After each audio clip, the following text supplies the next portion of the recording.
নমস্কার সবাইকে, আমি হাজির হয়ে গেছি আমার একগুচ্ছ স্বপ্ন পূরণের স্বপ্ন নিয়ে তোমাদের সামনে।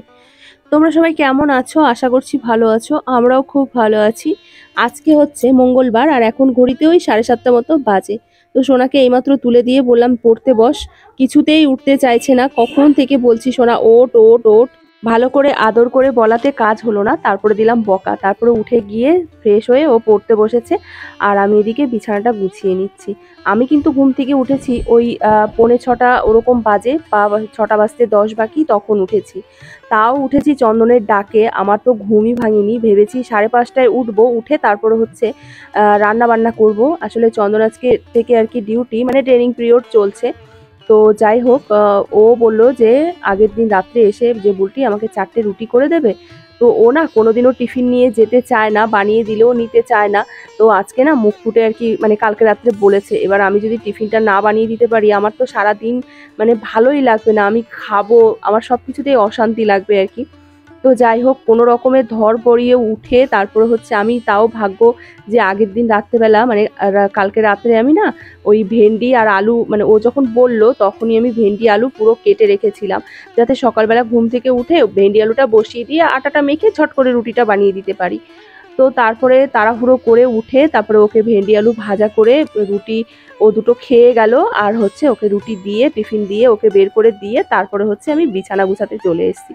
আর সোনাকে তো বললাম, আমি ডাকছি কখন থেকে, কিছুতেই ওঠে না। তারপরে ওই যে সোজা আঙুলে ঘি না উঠলে আঙুল তো বেঁকাতে হবেই, তাই না?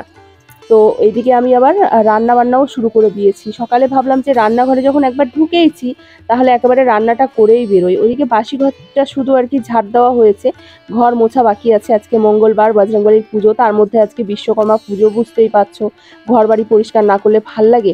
এমনিতেই তো আমার অপরিষ্কার ঘর বাড়ি ভালো লাগে না, তার মধ্যে তো আজকে একটা পুজোর দিন।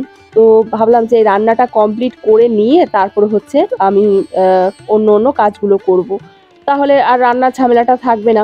তো এইখানে আজকে বানিয়ে নিচ্ছি, দেখো, মোচার বড়া দিয়ে একটা রসা তরকারি। তোমাদের তো কালকে মানে সামনেই কাটলাম মোচাটা। তো এখানে এই যে মোচার মধ্যে মানে চালের গুঁড়ো বেসন দিয়ে একটা বড়া ভেজে নিয়ে তারপরে যেরকম আর কি বড়ার ঝোল বানায় সেই রকমই লাস্টে এই যে একটু ঘি গরম মশলা দিলাম। আর এইসব নিরামিষ তরকারিতে না একটু ঘি গরম মশলা না দিলে দেখবে ভালো লাগে না খেতে। তো আজকে বড়ার তরকারিটা তো খুবই টেস্টি হয়েছিল, আমার তো ভীষণ ভালো লেগেছে। তো চলো এখন হচ্ছে বাকি কাজগুলো সেরে নিয়ে তারপর তোমাদের সঙ্গে পরে কথা হচ্ছে।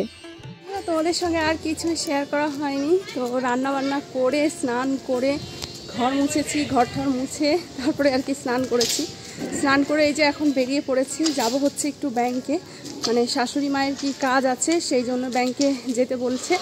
আর সেই কাজ একা একা তিনি পারবেন না করতে, এবার ফোন করেছে আমাকে যেতে হবে। তো সেই জন্য তোমাদের সঙ্গে আর কিচ্ছু শেয়ার করা হয়নি, খুব তাড়াহুড়ো করে কাজগুলো করছিলাম।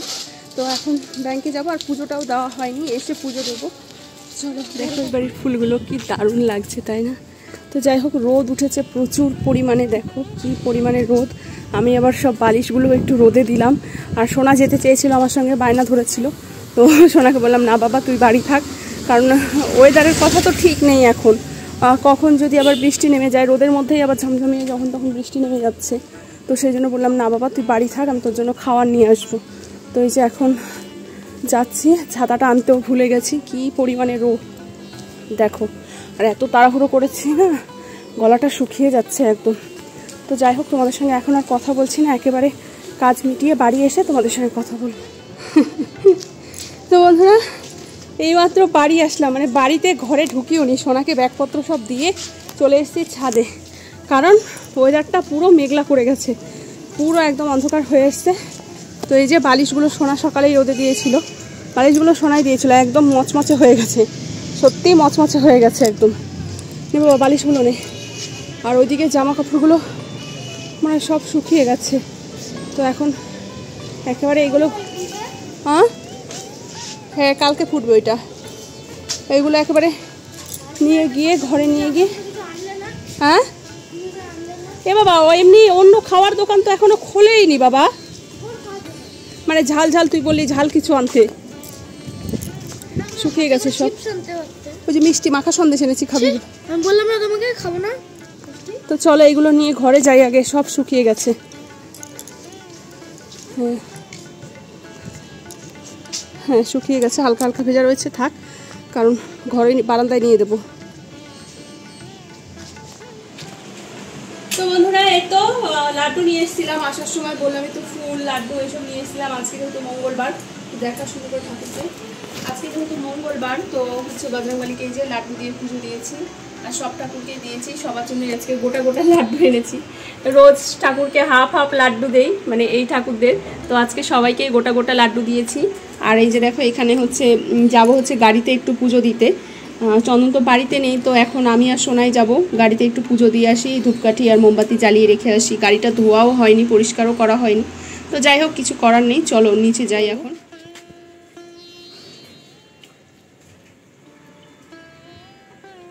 আর একটু দে ইটের মতো, হ্যাঁ, আবার জল ছিটিয়ে দে সারা গাড়িতে। হাতে নিয়ে দেওয়া যায় না। তো এই তো আমি আর সোনা নিচে চলে এসেছি। আর নিচে এসে ও এত বদমাশি করছে, কি বলতো, পুজো দেবে না। সেই জন্য আমি বললাম তুই দে পুজোটা, ছেলেদেরকে দিতে হয়। আমি এমনিই বলছিলাম যে ছেলেদেরকে দিতে হয়, তুই দে পুজোটা। আমি কিন্তু প্রত্যেক বছর মানে দেই। তো এবার আমি সোনাকে ইচ্ছে করেই বললাম, তো দিচ্ছে। আর দেখো কি বদমাশিগুলো করছে। কি বলতো, চন্দন যেহেতু বাড়িতে নেই সেই জন্য আমি গাড়িটা ধুতে পারলাম না। আর আজকের দিনে গাড়িটা না ধুলেও না কেমন একটা লাগছিল। তো আমি একটু গঙ্গা জল এনে ছিটিয়ে দিলাম, আর গাড়ির চাকায় একটু সোনাকে বললাম জল ঢেলে দে, তো দিল। তারপরে এই যে ফুল মিষ্টি দিয়ে পুজো টুজো দিয়ে এখন হচ্ছে আমরা আর কি ঘরে যাব। আর এত বদমাশি করে না এই ছেলেটা সব কিছুতে। আসলে ও হয়েছে রাগ। প্রথমত আমার সাথে যেতে চেয়েছে, আমি নেইনি। তারপরে ও আমাকে বলছে যে আমার জন্য ঝাল ঝাল কিছু নিয়ে আসবে। বলো তো এই দুপুরবেলা ঝাল ঝাল কিছু আমি কোথায় পাবো? দোকান ফোকান কিচ্ছু খোলা নেই। তো আমি একটু মাখা সন্দেশ নিয়ে এসেছি আর লাড্ডু নিয়ে এসেছি, যে ওটা পুজোও দেওয়া হয়ে যাবে আর খাওয়াও হয়ে যাবে পুজোর পরে প্রসাদ হিসেবে। তো সেই জন্য ওর হচ্ছে রাগ হয়েছে, সেই জন্য ও এই বদমাশিগুলো আর কি করছিল। এই তো পুজো দিয়ে ঘরে চলে এসেছি। তো বন্ধুরা আজকে দেখো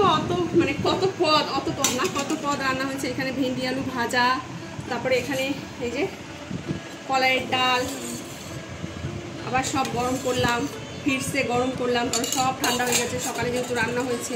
আর এইখানে এই যে দেখো মোচা দিয়ে আলু দিয়ে, একটু লাইটটা জ্বালা, দেখা যাচ্ছে না, মোচা দিয়ে আলু দিয়ে রসা। তো আর ভাতটাও গরম করলাম এখন, মানে গরম গরম করলাম আর কি।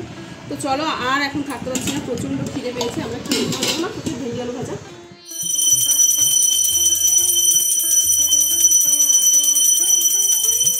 শুভ সন্ধ্যা বন্ধুরা, এখন ওই 6:45 মতো বাজে। আজকে সন্ধ্যে দিতে দিতেও দেখো কত দেরি হয়ে গেল। কি হয়েছে বলো তো, হঠাৎ করেই ওই 5টা 5:30 নাগাদ রেডি হব, তার মধ্যে এত পরিমাণে শরীরটা খারাপ লাগছে। খাওয়ার পর থেকেই শরীরটা একটু হালকা হালকা খারাপ লাগছিল, তারপরে এত পরিমাণে খারাপ লাগছে যে আমি মানে উঠতেই পারছিলাম না। আসলে কি বলো তো, ওই যে দুপুরবেলাটায় রোদের মধ্যে বেরিয়েছি না, ওটাতেই হয়ে গেছে আমার শরীরটা খারাপ। আর সেই জন্য সোনাকে নিয়েও পড়তে যেতে পারিনি, মানে সব দিক দিয়ে লস। কথাতেই আছে জানো তো, কাজের বেলায় কাজই, কাজ ফুরালে পাজি। অ্যাকচুয়ালি কি বলতো, আমাকে কিন্তু আমার শ্বশুর শাশুড়ি বৌমা হিসেবে মানে না, এখনো পর্যন্ত পাত্তা দেয় না।